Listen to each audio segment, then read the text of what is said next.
Hello बच्चों, let's read the given question. The question says two waves represented by y1 equals to 10 sine 2000 pi t plus 2x and y2 equals to 10 sine 2000 pi t plus 2x plus pi by 2 are superposed at any time at any point at a particular instant. The resultant amplitude is option A given at 10 units, option B given at 20 units, option C is 14.1 units, option D is 0.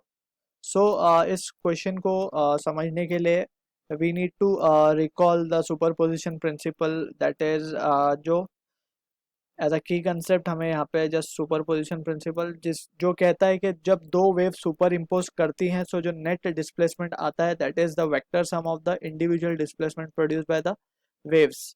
Alright.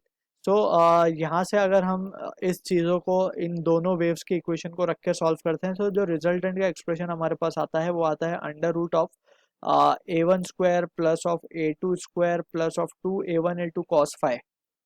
2a1 a2 cos phi where phi is the phase difference between the two wave और a1 a2 क्या है resultant respective amplitude of the two waves है. Alright, so this expression we need to remember.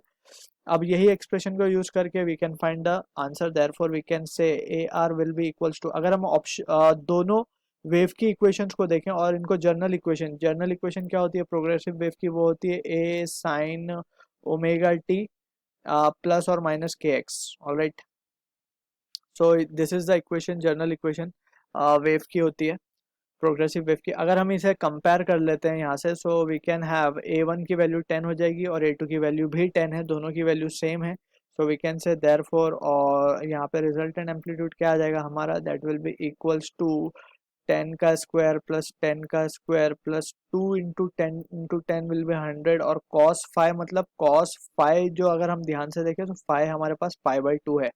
Alright, क्योंकि अगर हम five को introduce कर दें so that we need to add it over here. So cos five that is cos of pi by 2 और cos pi by 2 means cos 90 वो zero होता है. So that will be equals to, यहाँ पे हमारे पास मिलेगा 100 plus 100 and that will be equals to root of 200. अब इसको हम सॉल्व करते हैं सो जो आंसर आएगा that will be the answer 14.14 units. Alright, so अगर हम ऑप्शंस को देखें तो ऑप्शन जो सी है हमारा is the right answer to the question. I hope you understood the solution. All the best.